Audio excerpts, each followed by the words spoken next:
Boy Tapang gusto naman ng KMJS. White boy in, pack white out. Mahal namin na isa't isa, pero walang kape.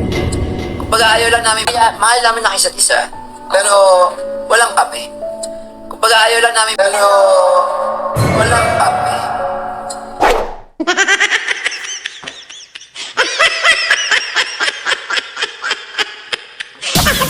Hey, what's up? This is Triple R TV, ang pambasang reactionist sa YouTube at ng Facebook. Nandito ako para magbigay ng mga opinion at ang komentaryo para sa mga viral, trending, mga issue, kahit ano pa yan sa loob at labas ng Pilipinas. Pag-uusapan natin yan. At pakisubscribe naman ako sa aking FB page Katriple at sa aking munting channel sa YouTube. Maraming salamat. So, usahan na natin. Mga ilang taong kaya yung kontrata nila o buwan ni Cherry White tsaka ni Boy Tapang? Ay, sorry. Kano kayo sila tatagal? Sasabihin lang ako Martes to. Scripted lang. Ha? Tayo na nakakalam. Scripted lang. Ganun naman, naulit na naman.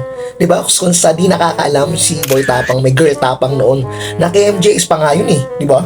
Diba, idol? Naka-MJS pa yun. Kaya kung sinusuportahan yung mga ganyang influencer at mga vlogger na yan no? Pauso na naman sila, nagpapag-viral, trending na naman, no? Wala talaga itong mga to. Buti pa sana all kasi nagpaparami naman. Gamitan.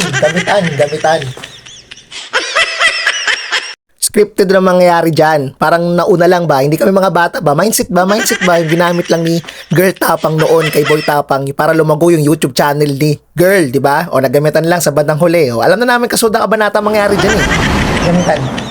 Yan ang gusto matutunan ng mga kabataan. Yung gamitan, di ba, yung mga influencer ng itong vlogger, hindi ko talaga sinusuportahan to, mga ka-Triple R TV.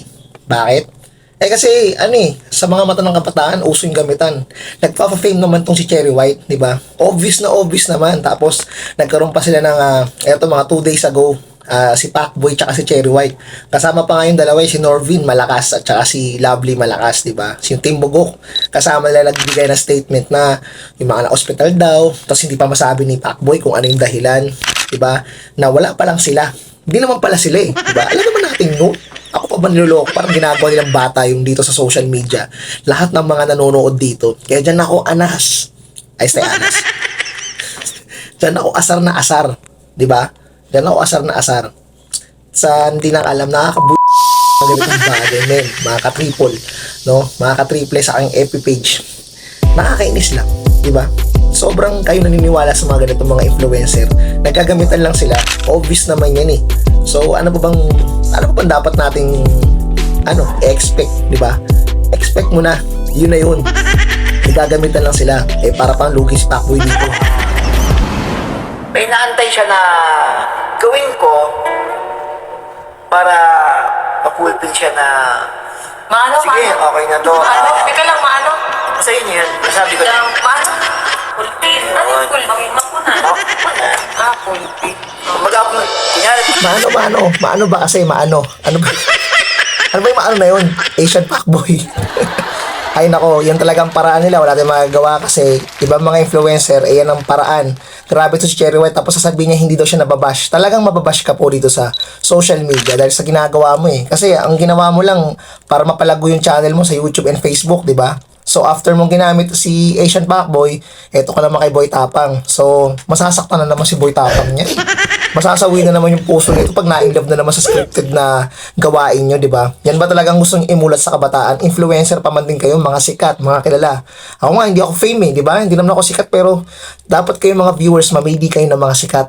Kumbaga yung sikat na pipiliin na content creator, yung meron kayong magandang matututunan, yung ma-entertain kayo, matutuwa, di ba? Sana hindi ganitong style, di ba? Kasi isipin niyo na ganitong paraan pala para sumikat ako.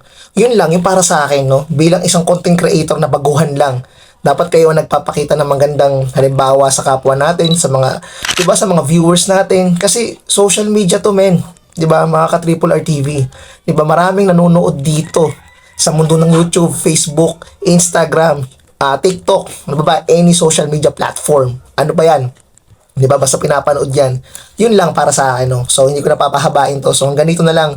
This is Triple R TV. So, maraming salamat sa suporta sa 80 subscribers ko na nadagdagan na naman po ako. Maraming salamat sa inyo. Natagalan ako dahil alam nyo matrabaho to ginagawa ko. Siyempre, hindi ako basta upload lang. Nag-i-edit ako kasi iba pasimplihan lang eh. So, hanggang ganito na lang. Maraming salamat. Triple R TV. Huwag niyo kalimutan. Peace!